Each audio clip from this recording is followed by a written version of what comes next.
The War with Grandpa. Read aloud by Mrs. Carter. Chapter 25. And Dirty Words. I will not put down here the actual words that Billy and Steve said. I know I set out to tell this story like it happened, but I don't want to put those words down on paper, especially in a story for my teacher to read. So I will make up some words to use instead of the real ones. I can't believe this, Billy said. What a Gerbets McPlank thing to do. Exactly, Steve said. It's Rorvish. Only a Macintosh would pull off a furzy trick like this, Billy said. Wait a minute, I said. And don't say that about my grandpa. I'll say what I like, Billy said. He was really mad. He was a Macintosh. How can you deny it? He is not a Macintosh. I said in a loud voice, my grandpa is a great guy. And he pulls furzy tricks, Steve said. Steve had me there. It was pretty furzy, all right. Maybe, I said.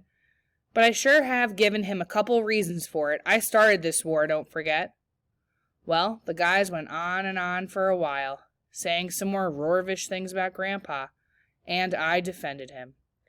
It took some time for all of us to simmer down. Then Steve got that funny look on his face and shut up while Billy ran down at the mouth. It may be terrific, Steve said then. What's so terrific about it? Bill asked. He has risen to the bait, don't you see? Said Steve. I mean, he's in the game now. He wants to play, and that's good. We can't play Monopoly now, and you say it's good? Said Billy. You've got your grandpa involved now, Steve said, ignoring Billy. He's feeling the pressure. Now you've got to keep it up. How? I said.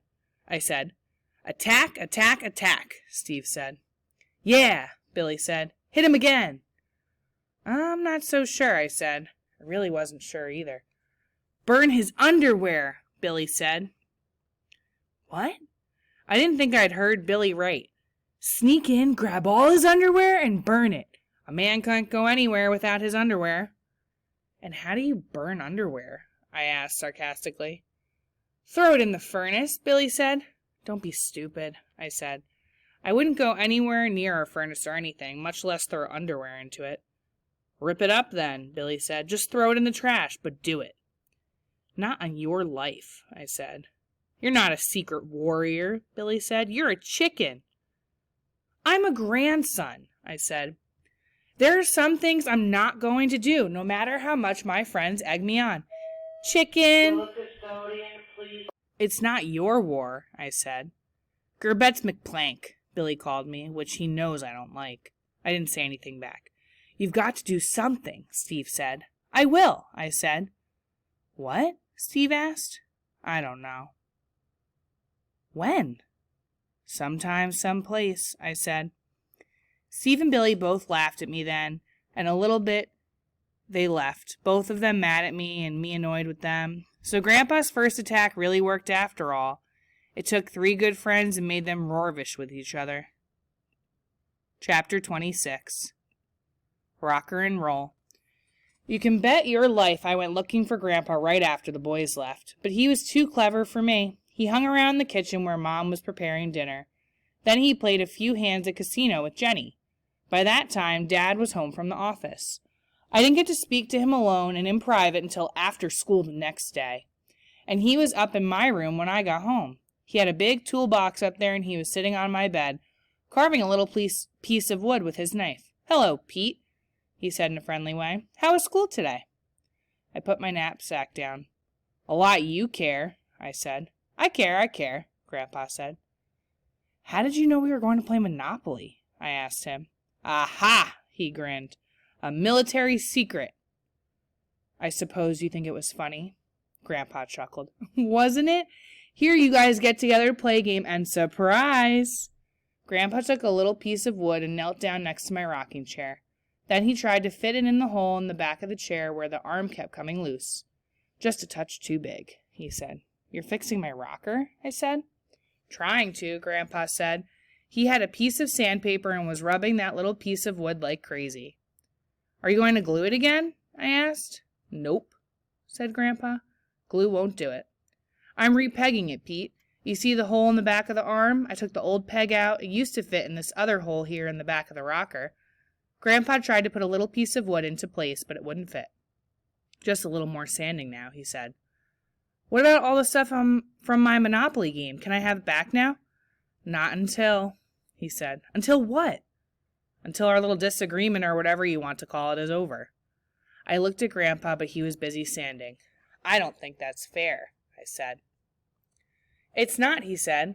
Let's just say your Monopoly pieces are prisoners of war. As soon as we make peace, back they come. I'll never do that, not until you give up my room. Then they'll stay prisoners a long time, Grandpa said. He took a pair of pliers and gripped them around the middle of the wooden peg. Then he stuck it into the armhole and kind of twisted it while pushing all the time. It took a lot of effort, but Grandpa had big hands and big muscles, and it finally went into the hole about halfway. Got it, Grandpa said. Solid as the rock of Gibraltar. I gave you back your slippers, I said. It seems to me that I had to come up here and find those slippers myself, he said. I didn't see you hand them over, Pete. I thought about that while Grandpa put the pliers away and got out a hammer from the toolbox. The hammer had a rubber tip on the hitting part. I'm going to have to get you back for this, I said. The secret warrior will strike again. I know that, Grandpa said, grinning. That's the fun of it. I couldn't believe he'd said that. You think it's fun? Sure is, he answered. Oh, it took me a while to see it, and then I realized something. I had darn near lost my whole sense of humor. Hadn't had a good time for ages and ages. Not the last year, anyway. Imagine me slapping you like that. What a fool thing to do. He lined up the hole in the back of the rocker with the peg and stuck it in the arm. Now watch this, Pete, old boy. Tap, tap, tap. That's all it took. 3 good taps from Grandpa's hammer, and the arm of the rocker was attached to the back. I sat right down in the rocker and tried it out. It was solid, just like Grandpa said. You're a good fixer, I said. Thanks, I kissed his forehead. I'm the best, Grandpa said. You know, Pete, I used to build whole houses from the bottom up. Still would if it wasn't for this bum leg. I'm starting to feel good again. Got my old pizzazz back, I think. There's a lot of things in this house that need fixing, and I'm the man for the job, kiddo. He gave me a hug then, and it felt good. But when he let me go, I looked at him and said, I'm going to get you for that Monopoly trick, you know. Sure you will, he said, and then he laughed. I can hardly wait.